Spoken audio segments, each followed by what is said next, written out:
Make your way through downtown Wilmington, Delaware. Cross the Christina River and you'll arrive in Southbridge. It's a predominantly black, working-class neighborhood that starts a chain of communities along Delaware Route 9. Southbridge residents live close to an unusually high number of industrial sites and brownfields, facing higher risks of cancer and respiratory illness. The nearby port of Wilmington creates a steady stream of trucks and exhaust. Meanwhile, residents see little benefit for all the commerce moving through the area, as their poverty and unemployment rates remain above average. The area is also built over a marsh and has the Christina River on three sides, so Southbridge floods easily. In the past, combined sewer overflow pipes that merge wastewater and stormwater have been known to spill onto the surface. Fortunately, the city is about to finish a project that will absorb excess water, restore habitat, separate the drainage systems to prevent overflow and contamination, and even create recreation opportunities.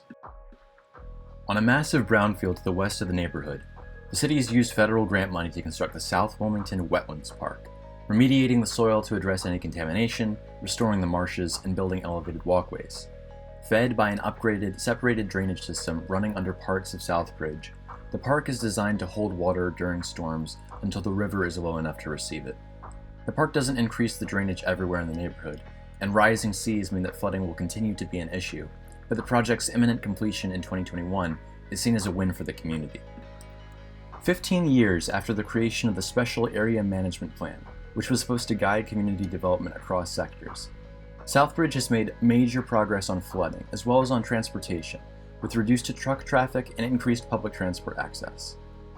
There's even more of a desire to develop the local economy and address health threats from nearby industry, and local organizations are drafting a new neighborhood plan. Elected officials are also trying to foster growth in the area.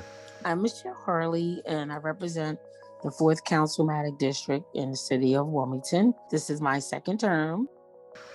Along with a number of other communities, Councilwoman Harley represents Southbridge and belongs to the South Wilmington Planning Network, which brings together different government agencies, nonprofits, and private entities to set neighborhood growth priorities. She thinks that the state needs new standards that match the historic situation of places like Southbridge.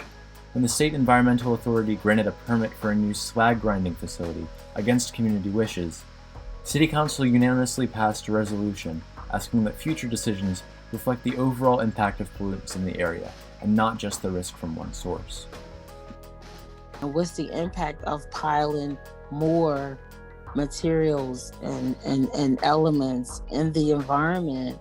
Okay, that when you look at it in totality, what does it look like versus looking at it from each company's perspective? So that's the bigger conversation. If facilities are going to keep getting permits, residents would like to receive employment opportunities, or at least some guarantee of regulatory compliance from the companies. Some have sought these through the concept of community benefit agreements, but in practice they're difficult to uphold. Raishima Dixon is an at-large city councilwoman, also in the South Wilmington Planning Network, who happens to have her own community development consulting firm. She expresses disenchantment with these compacts, saying that residents have not gotten many jobs at the sites. So, they're working to try to make sure they're included, even if they're excluded from the beginning. The hard part about community benefits agreements, unless you have people who are constantly monitoring it and holding the company accountable, it's easy for them to not do it. Michelle Harley would point out that, with the help of community organizing, some Southbridge residents have recently found employment luck, like when the Wilmington Housing Authority arranged to open a solar farm on a neighborhood lot.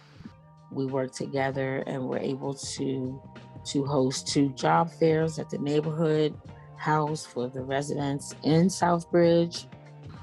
But both Harley and Dixon are concerned that Southbridge will continue to miss out on the forward momentum enjoyed by neighboring areas. The East Riverfront is on the other side of the Wetlands Park, but it has started to win the eye of real estate developers, and there isn't an indication that the new apartments and amenities there will benefit Southbridge. Because even we were kind of left out of what a master plan for South Walnut Street looks like as electives. So I'm not sure kind of how that looks within the Southbridge community moving forward, but I'm hoping that they begin to figure out a shift where they can really get into the economic development space